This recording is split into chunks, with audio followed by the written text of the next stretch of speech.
Radhe Radhe friends, स्वागत है आप सभी का मेरे आज के एक नए वीडियो में। तो आज के वीडियो में आपको शनिवार व्रत में शनिदेव की कथा सुनने को मिलेगी। इस दिन शनिदेव की पूजा होती है। काला तिल, काला वस्त्र, तेल, उड़द शनिदेव को अति प्रिय है। शनि की दशा को दूर करने के लिए यह व्रत किया जाता है। शनि स्तोत्र का पाठ भी विशेष लाभदायक सिद्ध होता है। तो शनिदेव की कथा इस प्रकार है। एक समय सूर्य, चंद्रमा, मंगल, बुध, बृहस्पति, शुक्र, शनि, राहु और केतु इन ग्रहों में आपस में झगड़ा हो गया कि हम सब में सबसे बड़ा कौन है। सब अपने आप को बड़ा कहते थे। जब आपस में कोई निश्चय ना हो सका तो सबके सब आपस में झगड़ते हुए इंद्र के पास गए और कहने लगे कि आप सब देवताओं के राजा हो, इसलिए आप हमारा न्याय करके बतलाओ कि हम 9 ग्रहों में सबसे बड़ा कौन है। राजा इंद्र इनका प्रश्न सुनकर घबरा गए और कहने लगे कि मुझ में यह समर्थ नहीं है जो किसी को बड़ा या छोटा बतलाऊं। मैं अपने मुख से कुछ नहीं कह सकता। हाँ, एक उपाय हो सकता है। इस समय पृथ्वी पर राजा विक्रमादित्य दूसरों के दुखों का निवारण करने वाला है, इसलिए तुम सब मिलकर उन्हीं के पास जाओ, वही तुम्हारे दुखों का निवारण करेंगे। ऐसा वचन सुनकर सभी ग्रह देवता चलकर भूलोक में राजा विक्रमादित्य की सभा में जाकर उपस्थित हुए और अपना प्रश्न राजा के सामने रखकर राजा उनकी बात सुनकर बड़ी चिंता में पड़ गए कि मैं अपने मुख से किसको बड़ा और किसको छोटा बतलाऊं। जिसको छोटा बतलाऊंगा वही क्रोध करेगा, परंतु उनका झगड़ा निपटाने के लिए एक उपाय सोचा कि सोना, चांदी, कांसा, पीतल, सीसा, जस्ता, अभ्रक और लोहा 9 धातुओं के 9 आसन बनवाए। अब आसनों को क्रम से जैसे सोना सबसे पहले और लोहा सबसे पीछे बिछाए गए। इसके पश्चात राजा ने सब ग्रहों से कहा कि आप सब अपने अपने सिंहासनों पर बैठिए। जिसका आसन सबसे आगे वह सबसे बड़े और जिसका आसन सबसे पीछे वह सबसे छोटा जानिए, क्योंकि लोहा सबसे पीछे था और वह शनिदेव का आसन था। इसलिए शनिदेव ने समझ लिया कि राजा ने मुझको सबसे छोटा बना दिया है। इस पर शनिदेव को बड़ा क्रोध आया और कहा कि राजा, तू मेरे पराक्रम को नहीं जानता। सूर्य 1 राशि पर 1 महीना, चंद्रमा 2.25 महीना 2 दिन, मंगल 1.5 महीना, बृहस्पति 13 महीना, बुध और शुक्र 1 महीना, परंतु मैं 1 राशि पर 2.5 अथवा 7.5 साल तक रहता हूँ। बड़े बड़े देवताओं को भी मैंने भीषण दुख दिया है। राजन सुनो, राम जी को 7.5 आई और वनवास हो गया और रावण पर आई। राम ने लक्ष्मण की सेना लेकर लंका पर चढ़ाई कर दी, रावण के कुल का नाश कर दिया। हे राजा, अब तुम सावधान रहना। राजा कहने लगा, जो कुछ भाग्य में होगा देखा जाएगा। उसके बाद अन्य ग्रह तो प्रसन्नता के साथ चले गए, परंतु शनिदेव बड़े क्रोध के साथ वहां से सिधारे। कुछ काल व्यतीत हो जाने पर जब राजा को 7.5 की दशा आई तो शनिदेव घोड़ों के सौदागर बनकर अनेक सुंदर घोड़ों के सहित राजा की राजधानी में आए। तब राजा ने सौदागर के आने की खबर सुनी तो अश्वपाल को अच्छे अच्छे घोड़े खरीदने की आज्ञा दी। अश्वपाल ऐसी अच्छी नस्ल के घोड़े देखकर उनका मूल्य सुनकर चकित हो गया। तुरंत ही राजा को खबर दी। राजा उन घोड़ों को देखकर एक अच्छा सा घोड़ा चुनकर सवारी के लिए चढ़ा। राजा घोड़े की पीठ पर चढ़ते ही घोड़ा जोर से भागा। घोड़ा बहुत दूर बड़े जंगल में जाकर राजा को छोड़कर अंतर ध्यान हो गया। इसके बाद राजा अकेला जंगल में भटकता फिरता रहा। बहुत देर के पश्चात राजा ने भूख और प्यास से दुखी होकर भटकते भटकते एक ग्वाले को देखा।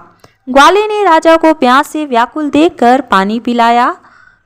राजा की उंगली में एक अंगूठी थी, वह उसे निकालकर प्रसन्नता के साथ ग्वाले को दे दी और शहर की ओर चल पड़ा।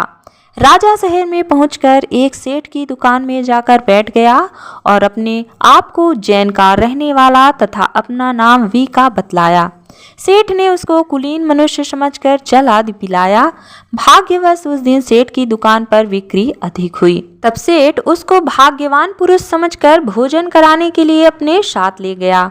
भोजन करते समय राजा ने आश्चर्य की बात देखी कि खूंटी पर हार लटक रहा था और वह खूंटी उस हार को निगल रही है।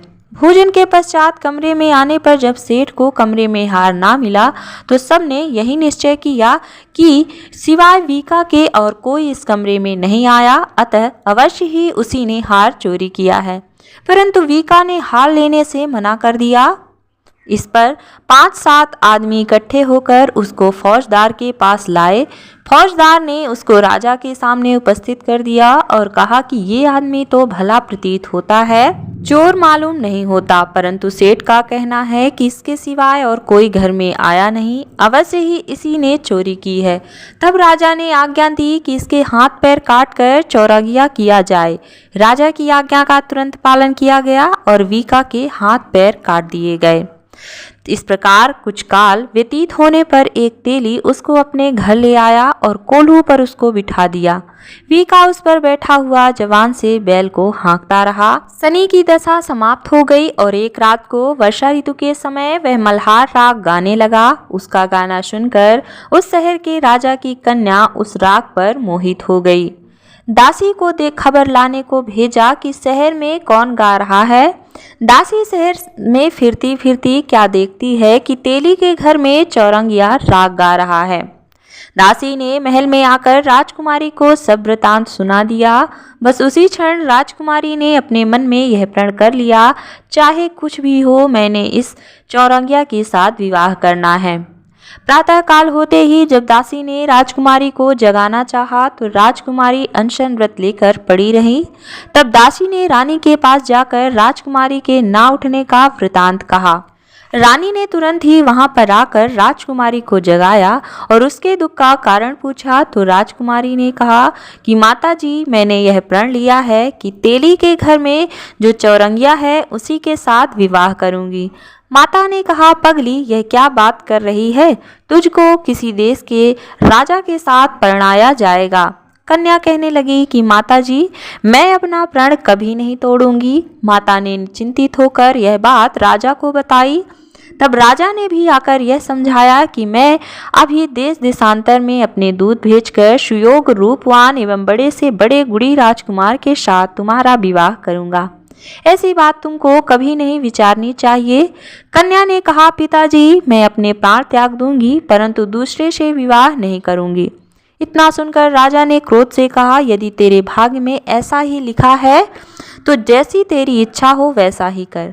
राजा ने तेली को बुलाकर कहा कि तेरे घर में जो चौरंगिया है उसके साथ मैं अपनी कन्या का विवाह करना चाहता हूँ।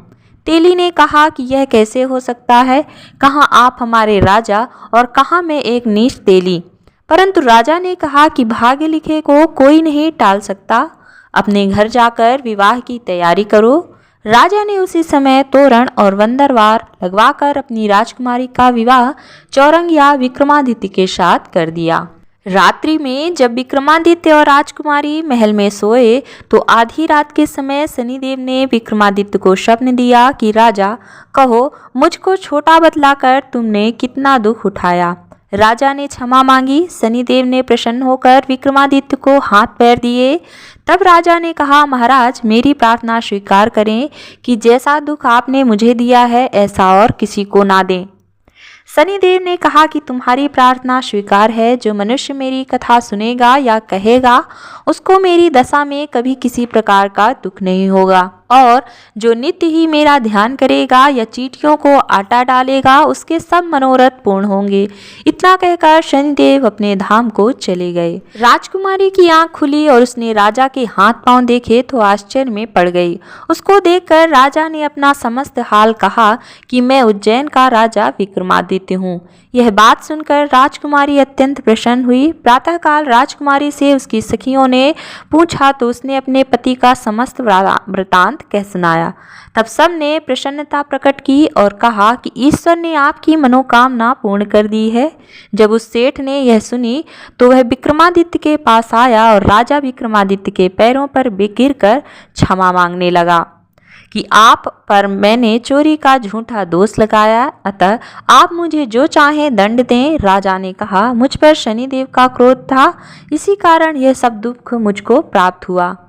इसमें तुम्हारा कोई दोष नहीं है, तुम अपने घर जाकर अपना कार्य करो। सेठ बोला कि मुझे तभी शांति होगी जब आप मेरे घर चलकर प्रीतिपूर्वक भोजन करेंगे।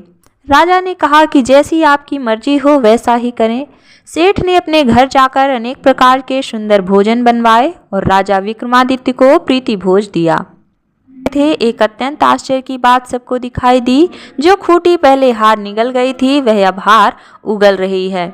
सेठ ने हाथ जोड़कर बहुत सी मोहरें राजा को भेंट की और कहा कि मेरे श्री कंवर नामक एक कन्या है जिसका परिग्रहण आप करें। इसके बाद सेठ ने अपनी कन्या का विवाह राजा के साथ कर दिया और बहुत सा दान दहेज आदि दिया। इस प्रकार कुछ दिनों तक वहां निवास करने के पश्चात राजा विक्रमादित्य ने शहर के राजा से कहा कि अब मेरी उज्जैन जाने की इच्छा है। फिर कुछ दिन के बाद विदा लेकर राजकुमारी मनभावनी सेठ की कन्या श्री कंवरी तथा दोनों जगह के दहेज में प्राप्त अनेक दास दासी रथ और पालकियां सहित विक्रमादित्य उज्जैन की तरफ चले। जब शहर के निकट पहुंचे और प्रवासियों ने राजा के आने का संवाद सुना तो समस्त उज्जैन की प्रजा अगवानी के लिए आई। तब बड़ी प्रसन्नता से राजा अपने महल में पधारे। सारे शहर में बड़ा भारी महोत्सव मनाया गया और रात्रि को दीपमाला की गई। दूसरे दिन राजा ने शहर में यह सूचना कराई कि शनीश्वर देवता सब ग्रहों में सर्वोपरि हैं। मैंने इनको छोटा बतलाया, इसी से मुझको यह दुख प्राप्त हुआ। इस कारण सारे शहर में सदा शनीश्वर की पूजा और कथा होने लगी। राजा और प्रजा अनेक प्रकार के सुख भोगती रही। जो कोई शनीश्वर की इस कथा को पढ़ता या सुनता है, शनिदेव की कृपा से सब दुख दूर हो जाते हैं। शनिवार की कथा को व्रत के दिन अवश्य पढ़ना चाहिए। तो यह थी शनिदेव की व्रत कथा। आपको कथा कैसी लगी कमेंट बॉक्स में हमें जरूर बताएं और इसी तरह की जानकारी से जुड़े वीडियो देखने के लिए चैनल को सब्सक्राइब करना ना भूलें।